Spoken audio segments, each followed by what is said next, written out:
Okay, just a quick word about the many benefits of becoming a member of the Greenstar Trading Patreon. If you follow the link in the description box of this video or any of my videos on YouTube, you'll be led to the Patreon page here where you can have a read of the various tiers and feel free to sign up. You'll be charged on a pro rata basis going forward. Let's have a quick look at what we've done on the Patreon so far this month. Right, so we've got our top dividend stock picks for the month of December 2022, 40 stocks listed, 20 ex-dividends for the month, hour-long video taking you through my picks for the month. That comes alongside the dividend calendar and the stock rating system. This is for our tier 3s. If you want access to this, you'll have to sign up at tier 3. This covers the investing side really here at Greenstar Trading. We're not all just about Elliott Wave theory. It is primarily what we're about, but I'm also a long-term investor as well, and I run portfolios on that basis as well as portfolios on a short-term trading basis.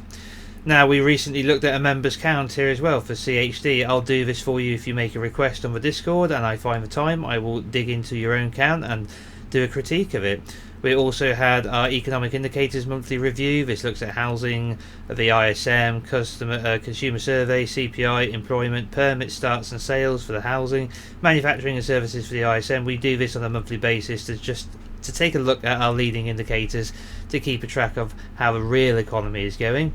We had a live stream before that, and then we did a video on that gas. So we've done a whole bunch of stuff recently, but anyway, on top of all of that, if you join the tier 2, you get access to the public Discord and you unlock all of my educational content. So the 15-part, maybe 16-part video series on Elliott Wave now, plus a series on trading and a series on technical analysis. All of these are still being added to over time, and that's all covered by tier 2. If you want to unlock the investing stuff such as the dividend calendar on a monthly basis, that's tier 3. But come over, have a read for yourself, and feel free to sign up anytime. Thank you very much for listening. Now let's get back to the video. Hello everybody and welcome to Greenstar Trading with me, Tom. All views, opinions and ideas expressed in this video are my own and do not constitute financial or trading advice in any way. Right, here we are back on the SPY, which is our proxy for the S&P 500, and it's time for a very quick update on the US stock market here. So let's not beat around the bush. We all know what we've come back to. We've come back to this descending trend line that everyone and his dog knows about. We've been talking about it on YouTube for months now, and every channel is, having their clickbait titles of like trend of death and things like that, and now it's time to sell for the ultimate collapse and fall into hell, which may well occur. It's a possibility. Just be aware that if everyone knows it's there and every single person thinks it's going to happen and every single person starts providing liquidity to the long side by shorting this, that may well be the opposite of what happens. But for while it's here, we'll play it as though it is, because it is. So on that note, if you're a member on the Patreon, you know what to do. You're looking for an impulsive move down which breaks trend. Looks like we've got it. You're looking for a retracement, okay, within our value range, our STS setup range, and then you play that to the short side down using the structure of the previous high for your stop. Nice and simple. So that's the short side setup, piece of piss, nothing to worry about there. Now, what if you get stopped out on that trade and this thing impulses higher? Well, we have a bullish count as well to consider the possibility of what's going to happen if that occurs. But in the meantime, we've come back to resistance. We've broken that upward trend, a short-term trend. We've respected that resistance and we've been pulsed down from the high. That's how it looks at the moment. That's how we should play it at the moment, and we're going to set it up as safely and carefully as possible to limit risk. Now, we've come back to the 250-day exponential moving average. We have a habit of just peaking above this thing before we roll over. We seem to have done that again. We've come back through the 10, back through the 20, and now heading back towards the 60 here. If we do see support and move higher, we can reconsider what we're looking at. But in the meantime, we should take the obvious downward trend and respect it for the moment, because that appears to be what it's doing. So let's come down to the 4 hour now for a moment and bring up our indicators. We can see quite clearly here the waning of the momentum here in the MACD, in the histogram, and in the average and signal lines here between this high and this side. This is a weak top. We've had a weaker top, and we've had the same here on the smaller time frame as well, with the RSI a weakening of lower highs as we've gone to higher highs in price. So a sign that this was inevitably coming as we approach the trend line, and that seems to be the case. Right, so where are we going then? If we're being bearish, got our bearish hats on, we've you've had an opportunity to get in already on the smaller time frame of an initial pivot down and back up to a lower high. Let me just show you what I mean here.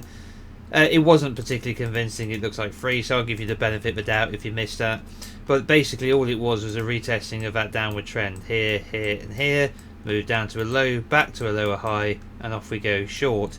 Now you will get another opportunity, because if that is 1 and 2 and this is 3 and 4 and this is 5, that becomes 1, this becomes 2, and there's your next opportunity. Here's the STS setup, and off you go down, even off of another pivot there if you want to shrink it again. Okay, tighten up that stop. That's all of those are your options. Okay, so now let's say that's the case and we're being short. Where are we going on the longer term? So let's have a look. Turn off account so we can see the chart a little clearer at the minute. Let's bring up our moving averages again on the weekly time frame, shall we? We know that the low we came to coincided with 250 weekly exponential support level, moving average that we came straight back to. We know that this also coincides with a perfect 50% retracement from the March 2020 low, hence why it's a very convincing low. Could still be the low. We have a bullish count after all. This could be the low, and everyone who thinks this trend line is God may be wrong. We have to respect it. It is there, and I know I sound like I'm being facetious. I just think sometimes, even though I'm short myself, sometimes I think it's just a little too easy, and this one looks a little too easy, so I'm prepared to be surprised. That's all I'm saying. Okay, I'm not telling you to do the opposite of what the market's telling you to do, but you should do as the market tells you to do. Okay, and it's telling us to short it at the moment, but it could be something else. We'll have to wait and see. But either way, for the meantime, I think that has to be the priority view. We've come back to the 50, 61.8 down here. That's the next likely fib level, but we've got a fair bit in between us and that. We've got this demand zone from these previous buyers here and these two dips. We've got, if we bring up our FRVPs for a minute, we've got our point of control from the March 20 low to the highs right through here as well, and that coincides with previous all-time high of February 2020 here. Okay, this support level straight for this point of control, straight for this demand zone at 338.84. So it could be, you know, a move just a little bit lower. Like this low was just lower than this low, was just lower than this low. It could just get a slightly marginal lower low, and then at that point the pivot we'd be looking to break would be moved down to the next high. So let's just explain that away for a moment. Let's clear all this up. So we'll keep that there. Major pivot. So this is the one we're looking to break if we don't make a new low. If we do make a new low beyond here, this will become the major pivot here, and we'll just move this down to this point here, because what this represents, if we come down to another low, we've continued the trend of low, lower high, lower low, lower high, lower low, lower high, lower low. If we come back up here, break that now becomes a break of trend. This becomes the major pivot, and we've broken that sequence of lower lows and lower highs, just as we would have done if we come back above 431.73 now. So that will be what we'll be looking for if we come back to if we come down to a lower low. We can see on the weekly time frame we've tested that 60 exponential moving average to the tick, literally to the tick, bump bump, and we've sandwiched ourselves between the 250 and support and the 60. Broken trend to the upside in the meantime.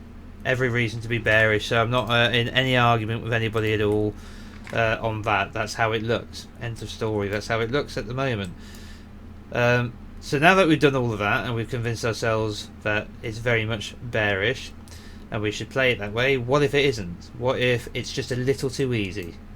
Okay, this little resistance line being on everyone's minds, everyone wanting to pour in short here. What if it's just a little too easy and a little too bloody obvious? It sometimes is. It sometimes is. Okay, don't fight the market. So let's turn off our what am I talking about? Let's turn off our moving averages for the moment. Come back to the daily time frame for a moment. Let's bring up the bullish count. So I'll have to come down to the 8 hour to get the smaller detail here. So what if we've got a 1, a 2, and then a smaller 1 and 2 in play now, and then we extend in a 3 of a 3, right? If that's the case, we will take out this pivot. So you could, if you're bullish, let's say you're one of the ones who are bullish and you're not convinced, well then this is your invalidation point for this count. You may have an alternate of your own. If you do, you need to set up your own invalidation point, but 368 spot 80 invalidates the idea of this being a subwave. So what do I mean by that? Let's shrink this down to the correct wave degree for a start, Tom, shall we? There we go. So 5 minuet waves, sub-minuet waves into minuet 1, minuet 2, 5 microwaves into sub-minuet 1, sub-minuet 2 of minuet 3. We can't have a 2 come back beyond where the 1 began. So this is the 1, this is the 2. If that 2 comes down beyond here, this is a subwave. This as a subwave is incorrect. So that's the invalidation point. Invalidation point for any idea of this being a 1 into a 2 is here at 348 spot 11. So if you were bullish, you could look for a retracement at a subwave degree of subminuet degree into the 50 to golden zone here. Look for a bounce, look for a break of the downward trend, look for a retracement and go long from there, setting up an SDF to move higher. And if you're wrong, you get knocked out, it comes lower. The same as if you're bearish, you get knocked out. And this is just sensible, safe trading where we use stops correctly to protect ourselves from unnecessary or extreme losses, or even partial losses for that matter. So that's the bullish case, in which case we're done at the 50, we're done at that little demand zone, we're done at that 250 weekly exponential moving average, and this is a tentative move off of the low back to a downward sloping prior trend, okay, that everyone expects to hold. And it may. I'm not, like I said, I know I might be coming across as facetious. I often just sound like it when I'm not being so. You should respect what the market's telling you to do. There's divergence into these highs at major resistance, broken that upward trend. We should be looking for a short entry from here. And if you're wrong, you're wrong. We can always flip. Alright then, so there you go. That's how I see the SPY at the moment. I really don't want to spend any more time on that going through it, because I think it really is an obvious choice at the moment. And we'll wait and see if everyone's right, won't we? So let's come over and have a look at the PCC. Nothing to update here. That long-term trend line still holds true. High, lower high, lower high, lower high, lower high, lower high. These are the PCC extremes that I've used to mark on the SPY as well as potential lows. We saw lower lows here, as we saw lower lows in price on the SPY. So this looked like a pretty strong low to me. This does. It looked like the market had bottomed, and based on this, it still kind of does look like the market has bottomed, to be absolutely honest. But maybe it's not. Maybe one more low is necessary. If we just adjust this to bring in the 20 for the moment, so we can get a little bit of a lead. Gets a bit messier now when we do this, but you can see how it's moved back to the 250, back through the 60, back to the 250, back through the 60. If we roll over again, then I would expect, if this rolls over again and makes another lower low, then I would expect that to be a sign that the market is rallying and has likely bottomed, and we're going to continue. We're going to continue to see the PCC decline over the months and years to come as the market goes off to new highs. But if we push back higher to a higher high now on the 20 exponential moving average and break the sequence of lower highs that we've seen on the 250, that we've seen on the 60 and we've seen on the 20, come back up and break that sequence, then that's likely that the market is seeking out a significantly lower low before it finds support. But this is a lagging indicator, so it only tells us so much. It tells us that when we look backwards, maybe the market bottomed here. It's not a particularly good leading indicator from a technical point of view. So play it short in the meantime. Maybe we'll see the PCC climb to support the idea that we've got a lower low coming in.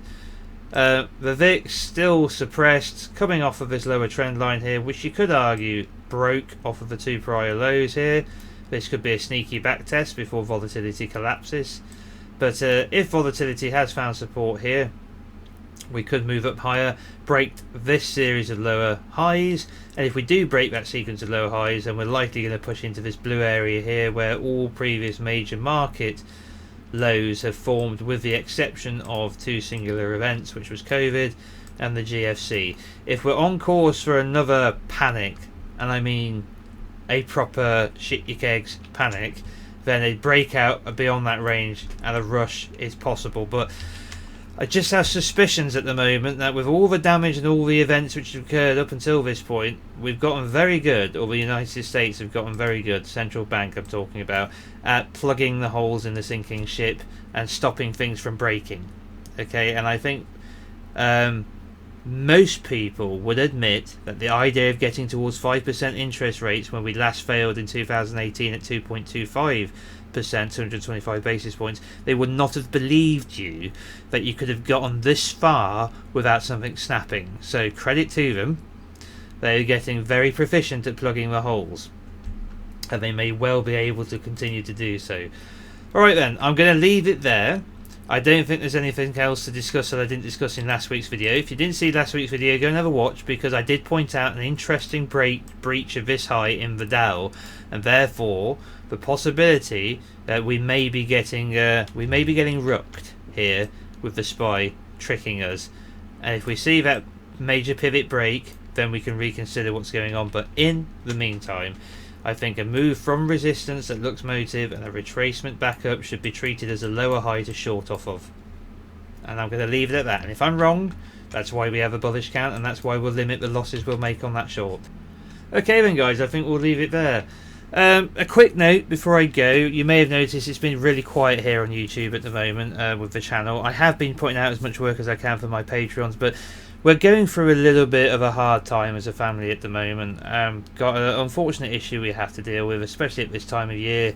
It will be resolved sooner or later, and we'll be able to just move on with our lives from that point. But it's eating into my work time, and family must come first. So we will get back on track in the future, probably in the new year. And until then, I will get out as much work as I can. But either way, don't want to bore you with the details. Let's just say that if you're new to the channel and you like what you're seeing, please subscribe, smash the like, hit the little bell notification icon to remain informed of future video releases.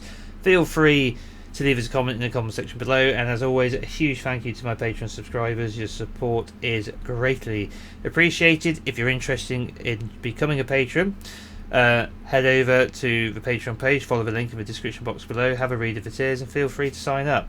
You'll be charged on a pro rata basis going forward.